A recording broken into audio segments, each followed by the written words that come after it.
ननद खा गई सब। श्वेता की ननद स्नेहा एक बहुत ही अल्लड़ किस्म की लड़की थी। स्नेहा की आदतें बड़ी खराब थी। नहीं नहीं बाबा, लड़कों के मामलों में नहीं, खाने पीने के मामले में। अब आप सोच रहे होंगे कि खाने पीने के मामले में क्या ही आदत खराब होगी। अब ये तो आपको कहानी देख कर ही पता चलेगा। एक दिन, बहू आज खाने में क्या बना रही है?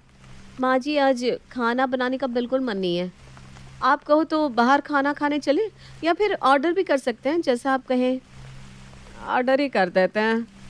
ठीक है माँ जी, ऑर्डर करने में ज़्यादा टाइम नहीं लगेगा। रवि जी ऑफिस से आ जाए फिर कर देते हैं। ठीक है बहू। फिर श्वेता अपने कमरे में चली जाती है। वहीं कुछ देर बाद रवि घर आता है। क्या बात है बीवी साहिबा, आज इतनी फ्री बैठी हो? खाना बनाने का विचार नहीं है क्या? फिलहाल तो मूड बनाने का इरादा है, तो बनाओ। बाकी खाना बाहर से ऑर्डर कर लेंगे। हर समय बस मैडम का मूड बना रहता है। बताओ क्या खाओगी, ऑर्डर कर देता हूँ। आप फ्रेश हो लो, मैं ऑर्डर कर देती हूँ। माँ जी, पापा जी, स्नेहा और सुमित से भी पूछ लेती हूँ कि वो लोग क्या खाएंगे। ठीक है। कमरे से बाहर, माँ जी, पापा जी, स्नेहा, सुमित, जल्दी जल्दी सब लोग बताओ क्या खाओगे, मैं जल्दी से ऑर्डर कर देती हूँ। पापा जी सॉरी, आज खाना बनाने का बिल्कुल मन नहीं था। अरे कोई बात नहीं बेटा, तू भी तो इंसान है, मशीन थोड़ी ना। कभी कभी रेस्ट ज़रूरी होता है। मेरे लिए पनीर टिक्का और सोयाबीन पुलाव मंगा लेना। और मेरे लिए राजमा चावल और तंदूरी रोटी। मैं तो फ्राई नूडल्स और मंचाओ सूप लूँगा।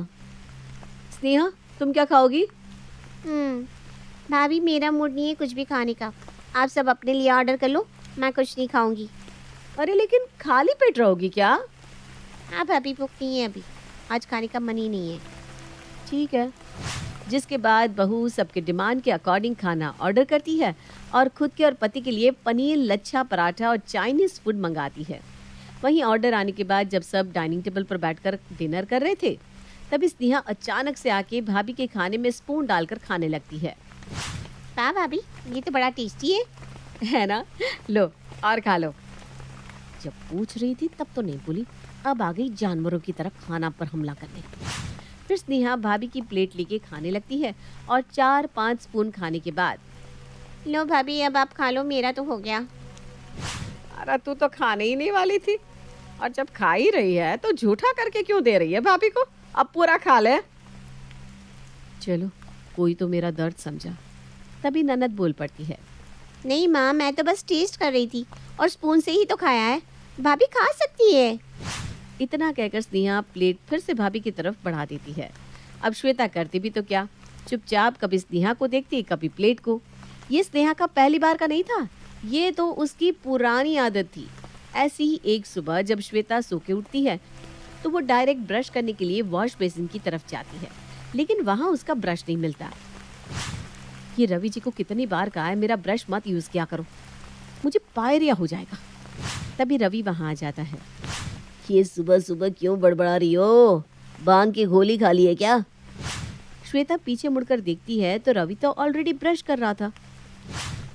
ये जो ब्रश है ना, इसके लिए बड़बड़ा रही हूँ मैं। अरे अब क्या मैं ब्रश भी ना करूं? फिर मत बोलना मुंह से बदबू आती है, और फिर तुम हमसे दूर भाग जाओगी मैडम। हाय रब्बा, ये आदमी ना हर समय इनको रोमांटिक ही होना है। अब इसमें रोमांटिक वाली क्या बात है? जो सच है वो सच है। तो आपको मेरा ही ब्रश मिला करने को? अरे मैडम जी, ये मेरा ब्रश है, ध्यान से देखिए, ये ग्रीन है, आपका ब्रश पिंक कलर का है। अरे हाँ। तभी स्नेहा वहाँ आती है, वो भी ब्रश कर रही थी और श्वेता देखती है कि श्वेता का ब्रश तो स्नेहा कर रही है। स्नेहा, तुम्हारे ब्रश को क्या हो गया? भाभी मेरा ब्रश रेड है ना, मुझे बिल्कुल पसंद नहीं है। जैसे सांड को रेड पसंद नहीं आता ना, वैसे ही मुझे नहीं पसंद, इसलिए मैं आपका ब्रश कर रही हूँ। एक काम करो ना, आपको रेड कलर पसंद है ना, आप उससे ब्रश कर लो। नहीं नहीं, कोई बात नहीं ननद जी, आप ही कर लो, फिर मैं कर लूँगी। इनकी चीज़ें इनको नहीं प्यारी, मेरी ही चीज़ें ज़्यादा प्यारी हैं। मन तो कर रहा है उसी ब्रश से ही सांडनी का दिमाग घिस दूँ। दिमाग में गोबर भरा है, ये भी नहीं समझ में आता कि इस तरह किसी का भी सामान यूज़ नहीं करना चाहिए। खैर, बहू तो बहू, बेटी तो बेटी, फालतू में बहू कुछ बोले और घर में विवाद हो जाए, ये सोचकर श्वेता शांत रहती है और वो नया ब्रश ले आती है। वहीं कुछ देर बाद सुमित कमरे से चिल्लाते हुए बाहर आता है।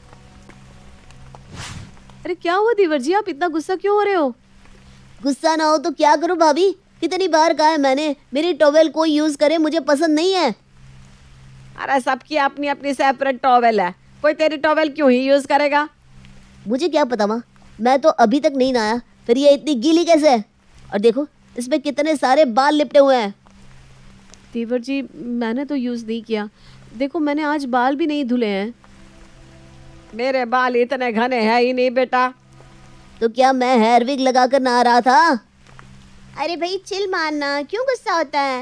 मैंने यूज़ किया था टॉवेल। तेरे पास खुद की टॉवेल नहीं है क्या? है ना, बट इसका फैब्रिक ना अजीब सा है, मुझे यूज़ करना ही पसंद नहीं उसे। तेरी वाली पसंद आ गई तो यूज़ कर ली। तू ही रख ले अब इसे। फिर सुमित टॉवेल स्नेहा के फेस पर डालकर वहां से चला जाता है। देख रही हो माँ, कितना बदतमीज हो गया है ये। हाँ देख तो रही हूँ, अब किसको क्या ही बोलूँ, कौन सा मेरे बोलने से तुम लोग मेरी सुन लेते हो।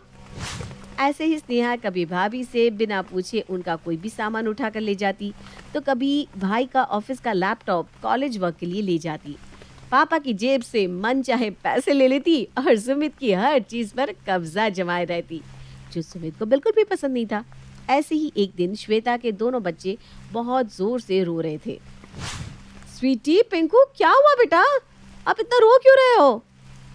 मम्मी मम्मी बुआ हमारे चॉकलेट खा गई। चाचू ने अभी अभी हमें चॉकलेट दिलाई थी।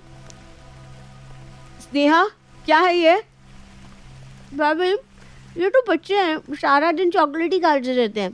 अभी मेरा मूड हो रहा था चॉकलेट खाने का तो मैंने पिंकू से ले ली। वैसे भी पूछ लो पिंकू से, मैंने छीनी नहीं है, मांगी थी। थोड़ी सी खाने को मांगी थी, पूरी खा गई ये बुआ। हाँ तो पसंद आ गई तो क्या करूँ, जो सारा दिन चॉकलेट खाते रहते हो तुम दोनों। हाँ, और स्नेहा वहां से चली जाती है। श्वेता को एक बार फिर स्नेहा की हरकत बहुत बुरी लगती है, लेकिन वो कुछ नहीं कह पाती। अब घर तो घर, बाहर भी स्नेहा ऐसा ही करने लगती है। एक दिन स्नेहा और श्वेता बाजार से लौट रही थी, तभी स्नेहा देखती है कि स्नेहा की पड़ोस की सहेली डिम्पल पानी पूरी खा रही है। स्नेहा जल्दी से जाके डिम्पल की प्लेट से पानी पूरी उठाकर खाने लगती है।